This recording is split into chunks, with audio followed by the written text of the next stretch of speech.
지극정성으로 아버지를 모신 3년의 세월 끝에 돌아온 것이 고작 귀신 나오는 폐가 한 채라면 그 억울함을 어찌 말로 다 하겠습니까? 금은보화를 차지하고 비웃음을 흘리는 오빠들 뒤로 막내딸 연화는 초라한 진보딸이 하나만 든 채 쫓겨나듯 집을 나서야 했습니다. 하지만 아버지가 남긴 그 낡은 집 마루 밑에는 가문의 운명을 뒤바꿀 엄청난 비밀이 숨겨져 있었습니다. 모두가 버린 땅에서 일어난 기적 같은 반전과 진정한 유산의 의미가 이제 밝혀집니다. 이야기 시작 전 구독과 좋아요를 눌러주시면 당신의 곁에도 행운이 함께할 것입니다. 옛날 한양 땅에 최만석이라는 이름난 거부가 살고 있었습니다. 그는 비단을 취급하는 상단을 운영하며 막대한 부를 축적했는데 그 위세가 어찌나 대단한지 집안 문지방이 닳도록 사람들이 드나들었습니다.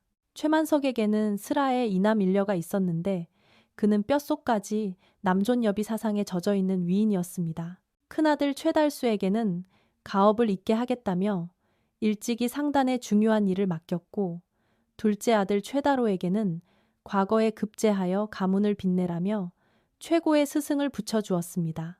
두 아들은 아버지가 내어주는 비단 옷을 입고 기름진 음식을 먹으며 귀하게 자랐습니다. 반면 막내딸 최연화는 같은 자식임에도 불구하고 천덕꾸러기 신세를 면치 못했습니다. 최만석은 딸을 그저 출가외인이라 여겨 글 공부는커녕 집안의 허드렛 일이나 시키며 소홀히 대했습니다. 어머니 한씨 부인조차 남편의 눈치를 보느라 딸을 따뜻하게 감싸주지 못했습니다.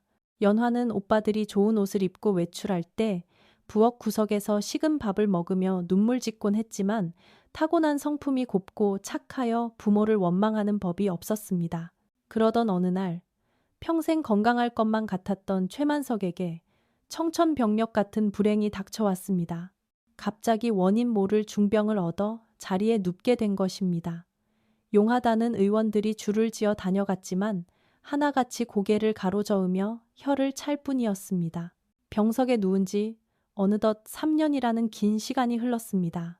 처음 아버지가 쓰러졌을 때만 해도 효자 노릇을 하겠다며 호들갑을 떨던 두 아들의 태도는 시간이 갈수록 싸늘하게 변해갔습니다. 큰아들 달수는 상단 일이 바빠 눈코 뜰 새가 없다며 아버지가 누워있는 사랑채 근처에는 얼씬도 하지 않았습니다. 가끔 얼굴을 비칠 때면 아버님, 제가 벌어오는 돈으로 약값을 대고 있으니 걱정 마십시오 라며 생색을 내기 일쑤였습니다.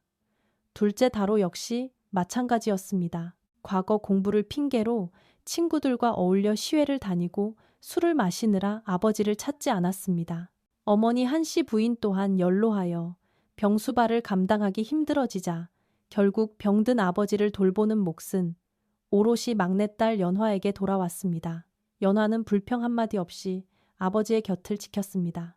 한겨울 살을 애는 듯한 추위에도 냇가에서 얼음을 깨고 물을 길어와 아버지의 몸을 닦아드렸고 한여름 삼복더위에는 부채질을 하느라 밤을 꼬박 새우기 일쑤였습니다.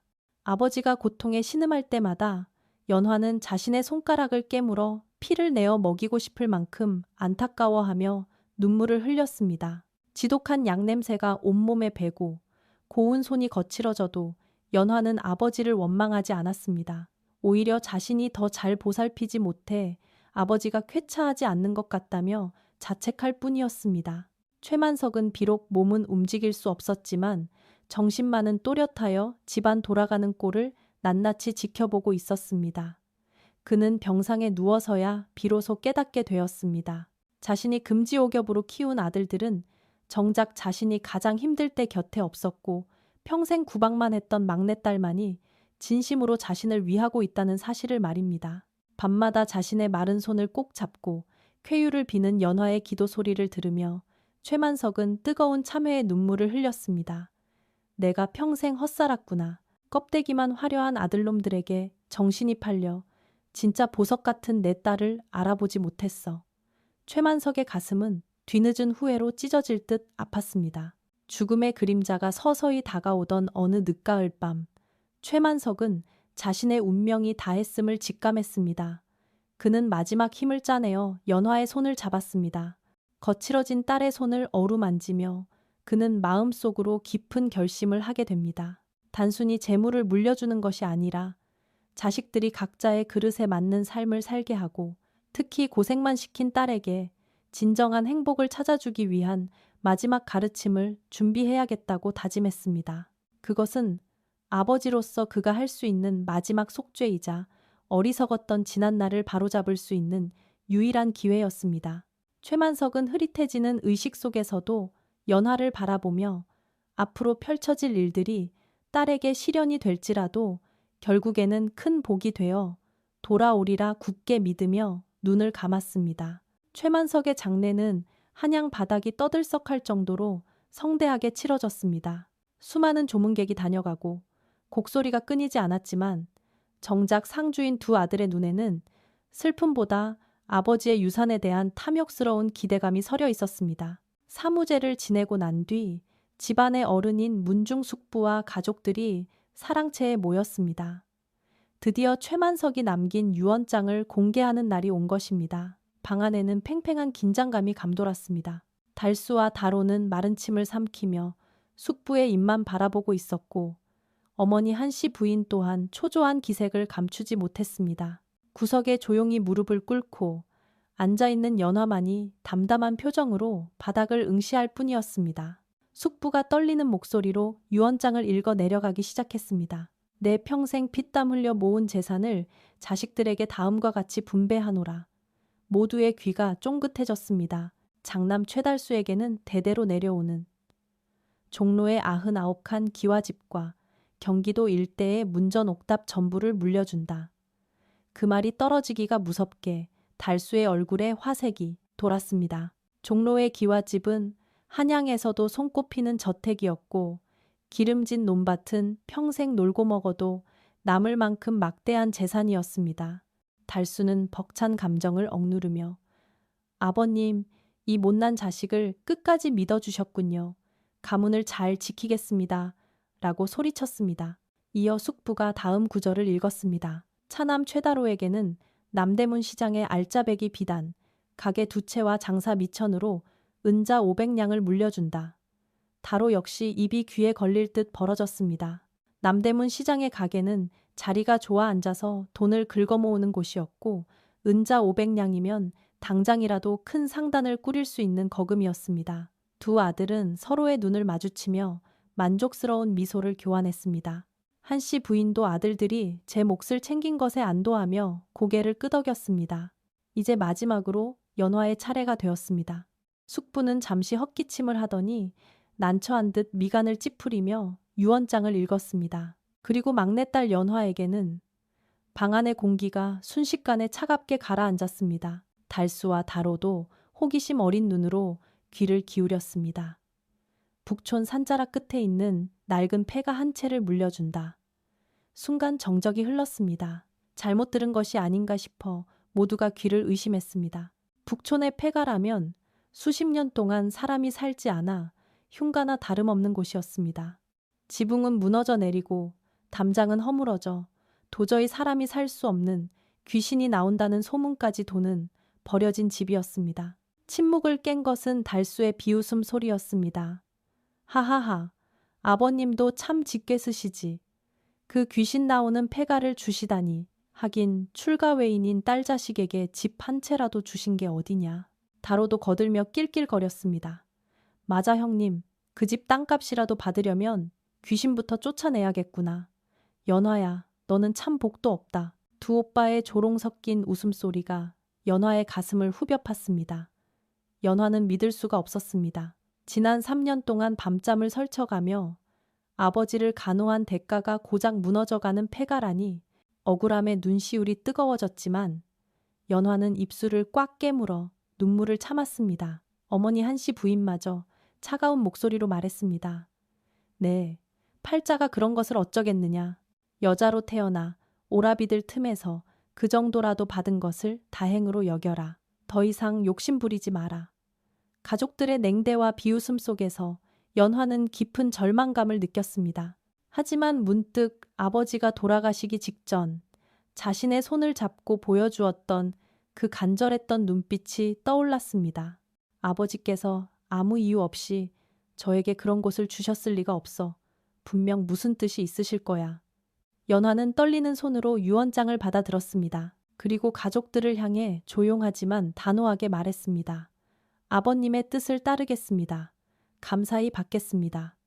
그날 밤 달수와 다로는 물려받은 재산을 정리하느라 밤새도록 술판을 벌이며 축제를 즐겼습니다. 웃음소리와 노랫소리가 담장을 넘어 울려 퍼졌습니다. 반면 연화는 자신의 작은 방에서 짐을 꾸렸습니다. 가져갈 것이라고는 낡은 옷 몇 벌과 아버지가 쓰시던 붓 한 자루, 그리고 어머니가 버리라고 내어준 매이불 한 채가 전부였습니다. 화려한 기와집의 불빛 아래서 철저히 소외된 연화의 모습은 처량하기 그지없었습니다.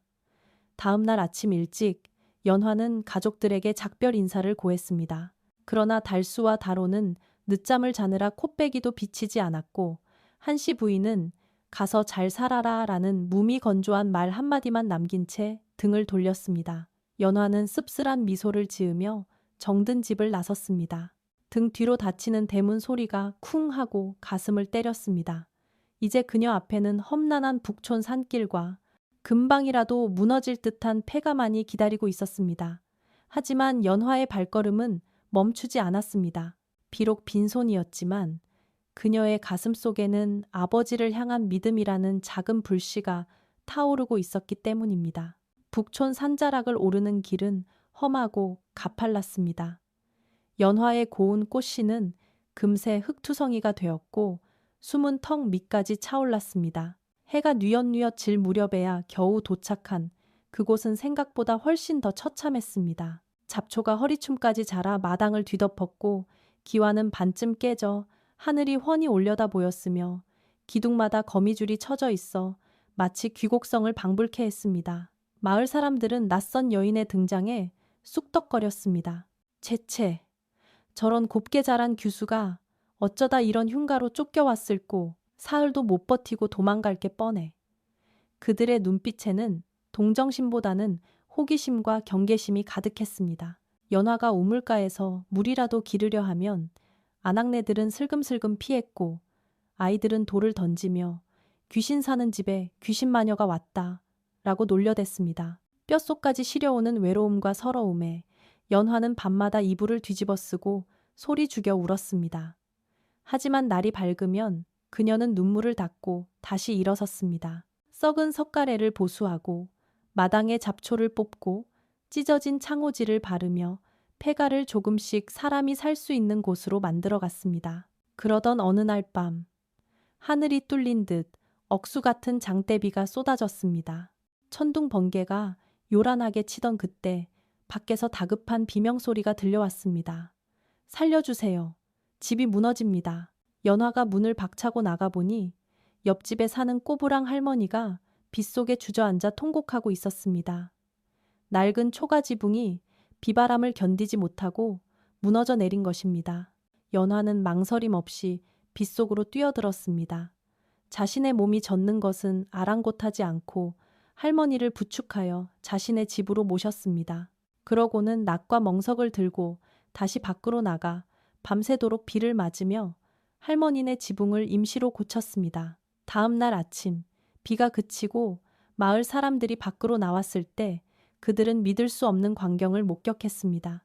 가녀린 몸의 연화가 흙범벅이 된 채 지붕 위에 앉아 있었던 것입니다. 며칠 뒤에는 마을에 돌림병이 돌아 아이들이 고열에 시달릴 때 연화가 산을 뒤져 캐온 약초를 다려 집집마다 나누어 주며 아이들을 살려냈습니다. 그녀의 헌신적인 행동은 차가웠던 마을 사람들의 마음을 녹였습니다. 우리가 양반댁 아가씨를 잘못 보았구먼. 천사 같은 분이시여. 사람들은 하나둘씩 연화의 집으로 찾아와 쌀과 반찬을 건네주었고 장정들은 팔을 걷어붙이고 무너진 담장을 고쳐주었습니다. 그렇게 마을 사람들과 어우러져 살던 어느 날 연화는 안방 구들장을 고치기 위해 바닥을 뜯어내고 있었습니다. 그런데 낡은 구들장 밑에서 묵직한 나무 상자 하나가 발견되었습니다. 먼지가 수북이 쌓인 상자에는 나의 사랑하는 딸 연화에게라는 글귀가 적혀 있었습니다. 연화의 심장이 쿵쾅거렸습니다. 떨리는 손으로 상자를 열자 그 안에는 믿기 힘든 물건들이 들어 있었습니다. 첫 번째는 이 폐가가 위치한 북촌 산자락 전체와 인근 계곡을 아우르는 방대한 땅 문서였습니다. 두 번째는 낡은 지도 한 장이었는데 집 뒤편 바위 동굴에 숨겨진 약수터의 위치가 표시되어 있었습니다. 그리고 마지막으로 묵직한 엽전 꾸러미와 함께 아버지의 친필 편지가 놓여 있었습니다. 사랑하는 딸 연화야. 네가 이 편지를 읽고 있다면 너는 분명 시련을 견뎌내고 내 뜻을 알아차렸을 게다. 오빠들에게 준 재물은 모래성처럼 쉽게 무너질 수 있는 것이지만 너에게 준 이 땅과 약수는 네가 땀 흘려 가꾸어야만 빛을 발하는 보석과 같은 것이다. 이 약수는 예로부터 병을 고치는 신비한 효험이 있다고 전해진다. 나는 네가 가진 끈기와 따뜻한 마음씨라면 반드시 이것을 세상에 널리 알려 많은 사람을 구하고 너 자신도 떳떳하게 일어설 수 있을 것이라 믿었다. 부디 나를 원망하지 말고 내 스스로의 힘으로 운명을 개척해라. 편지를 읽는 연화의 손 위로 하염없이 눈물이 떨어졌습니다. 아버지는 결코 자신을 버린 것이 아니었습니다. 오히려 가장 크고 귀한 유산을 스스로 일어설 수 있는 기회를 남겨주신 것이었습니다. 연화는 지도를 들고 뒤뜰로 달려갔습니다. 자풀이 무성한 바위 틈을 헤치고 들어가니 깊은 동굴 안에서 맑고 청아한 물소리가 들려왔습니다. 바가지로 물을 떠서 마셔보니 톡 쏘는 탄산과 함께 온몸에 기운이 도는 듯한 상쾌함이 느껴졌습니다. 전설 속의 약수였습니다. 연화는 주먹을 불끈 쥐었습니다. 이제 더 이상 그녀는 버림받은 딸이 아니었습니다. 그녀는 아버지의 유지를 받들어 이 폐가를 사람들이 찾아와 몸과 마음을 치유하는 최고의 명소로 만들겠다고 다짐했습니다. 폐가의 어둠 속에서 희망의 빛이 찬란하게 타오르기 시작했습니다. 연화는 지체하지 않았습니다. 그녀는 아버지의 유산인 은자를 털어 약수터 주변을 말끔하게 정비하고 폐가를 개조하여 작은 주막을 열었습니다. 이름하여 북촌 약수주막. 처음에는 반신반의하며 찾았던 사람들도 약수를 마신 뒤 씻은 듯이 속병이 낫고 고질적인 피부병이 사라지는 기적을 체험하자 소문은 꼬리에 꼬리를 물고 한양 전역으로 퍼져나갔습니다. 북촌에 가면 죽어가던 사람도 살려내는 신비한 약수가 있다더라.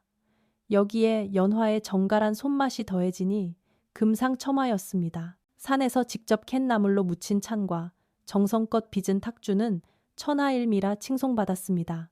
파리만 날리던 폐가는 어느새 사람들로 문전성시를 이루었고 줄을 서지 않고는 밥을 먹을 수 없을 정도가 되었습니다.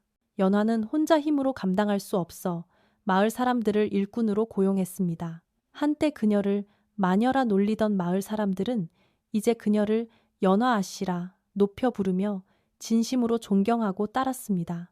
엽전은 자루에 담을 수 없을 정도로 쏟아져 들어왔지만 연화는 결코 자만하지 않았습니다. 수익의 일부를 떼어 가난한 이웃을 돕고 약수터를 찾는 병자들에게는 무료로 숙식을 제공하기도 했습니다.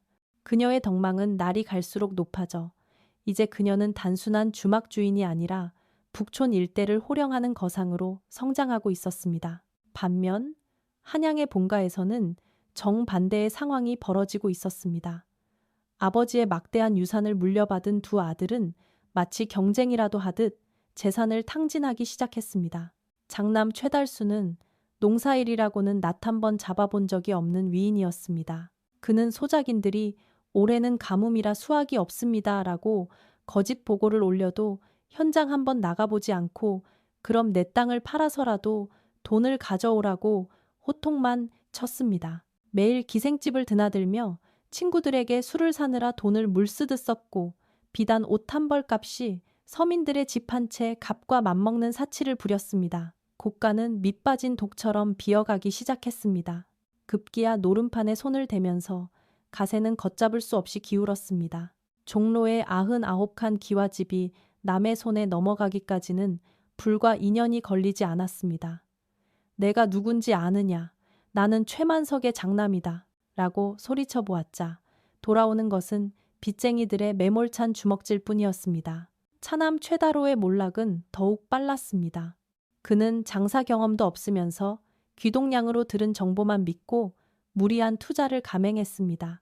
요즘은 인삼이 대박이라더라 라는 사기꾼의 말에 속아 아버지에게 받은 은자 500냥을 몽땅 털어질 나쁜 인삼을 사들였습니다. 하지만 그 인삼은 썩어서 먹을 수도 없는 불량품이었음이 드러났고 남대문 시장의 가게마저 담보로 잡히고 말았습니다. 한순간에 알거지가 된 다로는 술에 절어 거리를 배회하는 신세로 전락했습니다.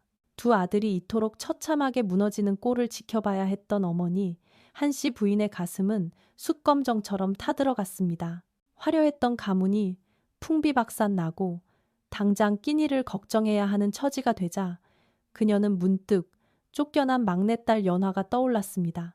북촌에 신령한 약수 주막을 운영하는 여주인이 있는데 인품이 부처님 가운데 토막 같다더라. 장터에서 들려오는 소문에 한씨 부인은 혹시나 하는 마음에 떨리는 가슴을 안고 북촌으로 향했습니다. 멀리서 보이는 기와집은 웅장했고 마당에는 활기가 넘쳤습니다.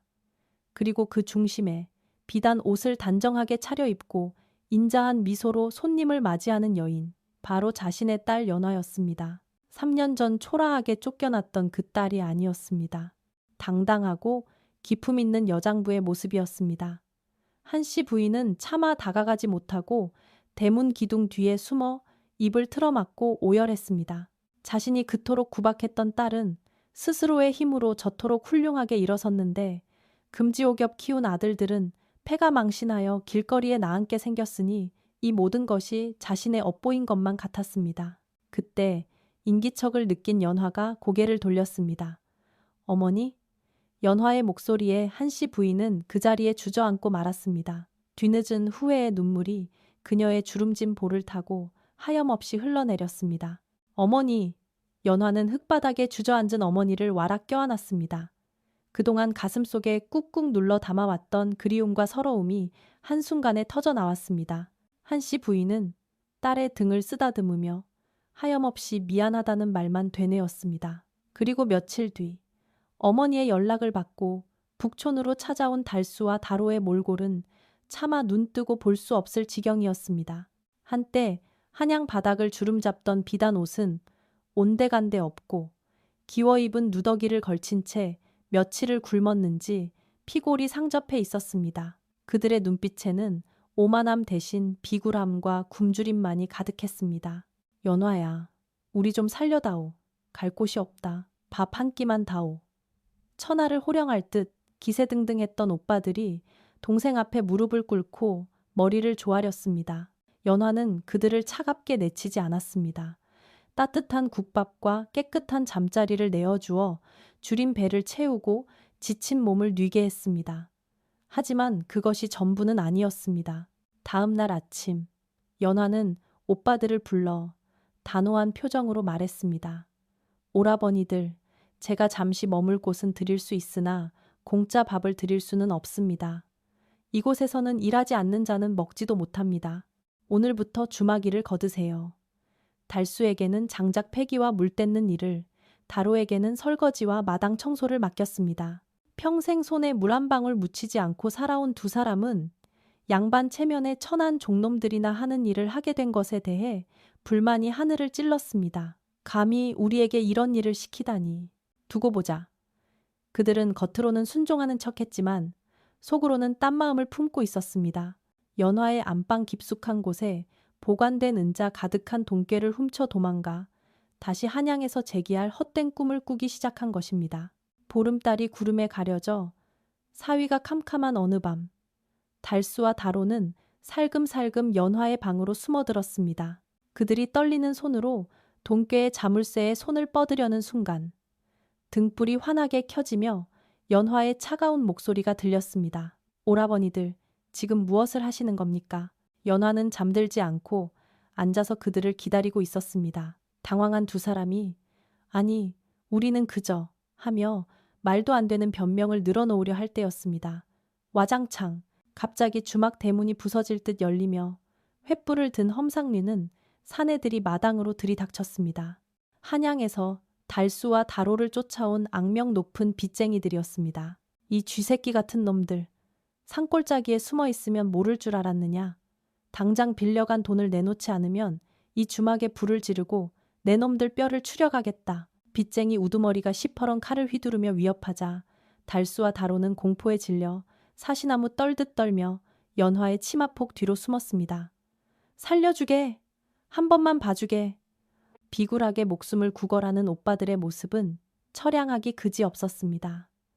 연화는 그 모습을 씁쓸하게 바라보았습니다. 자신을 배신하고 돈을 훔치려 했던 오빠들이었지만 핏줄의 연은 끊을 수 없었습니다. 연화가 앞으로 나섰습니다. 그녀의 눈빛에는 한치의 두려움도 없었습니다. 그만하시오. 여기 이 주막의 주인이 바로 나요. 연화는 방으로 들어가 아버지가 남겨주신 그리고 자신이 지난 몇 년간 피땀 흘려 모은 은자꾸러미를 전부 들고 나왔습니다. 그러고는 망설임 없이 빚쟁이들 앞에 던져주었습니다. 이것이면 오라버니들의 빚을 갚기에 충분할 것이오. 돈을 받았으면 당장 돌아가시오. 그리고 다시는 내 가족을 건드리지 마시오. 빚쟁이들은 묵직한 돈주머니를 확인하고는 예상치 못한 여인의 기백에 눌려 순순히 물러갔습니다. 횃불이 사라지고 다시 정적이 찾아온 마당에는 세 남매만 남았습니다. 순식간에 벌어진 일에 달수와 다로는 넋을 잃고 멍하니 서 있었습니다. 자신들은 동생의 돈을 훔치려 했는데 동생은 그 돈으로 자신들의 목숨을 구해주었습니다. 죄책감과 부끄러움이 거대한 파도처럼 밀려와 가슴을 쳤습니다. 연화야. 달수가 털썩 무릎을 꿇었습니다. 내가 죽일 놈이다. 짐승만도 못한 놈이야. 너를 볼 면목이 없다. 다로 역시 땅을 치며 통곡했습니다. 아버지 말씀이 맞았어.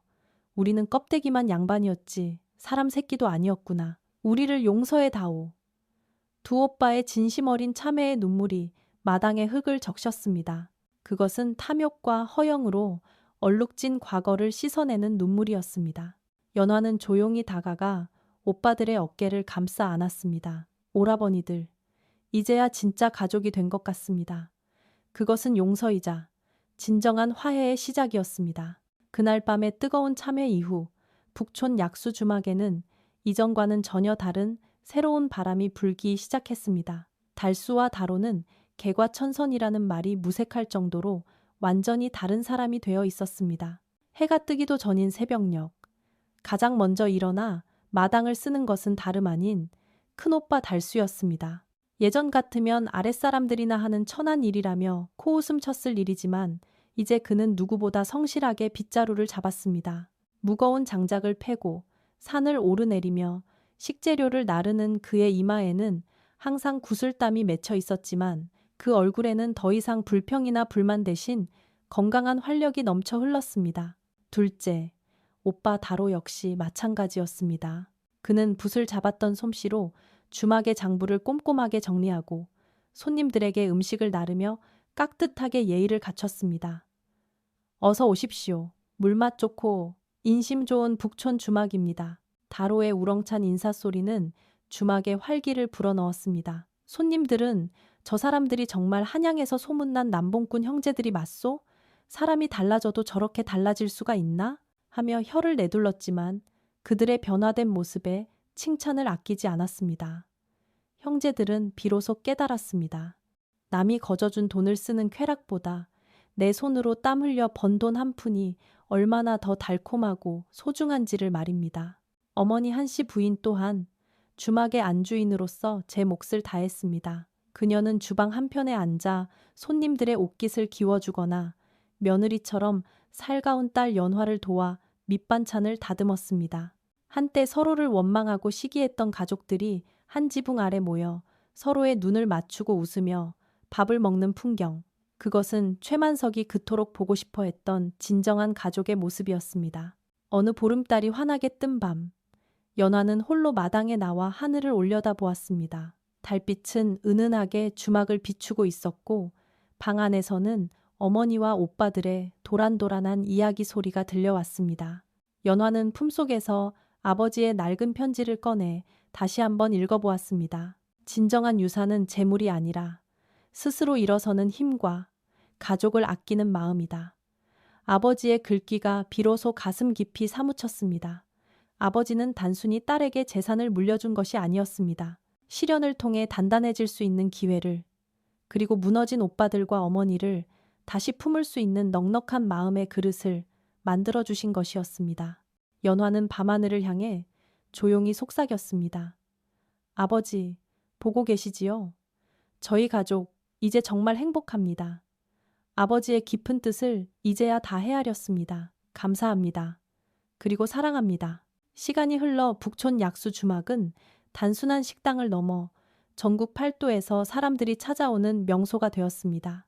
사람들은 그곳에 가면 병을 고치는 신비한 약수뿐만 아니라 망가졌던 삶을 다시 일으켜 세운 한 가족의 감동적인 이야기를 들을 수 있다고 입을 모았습니다.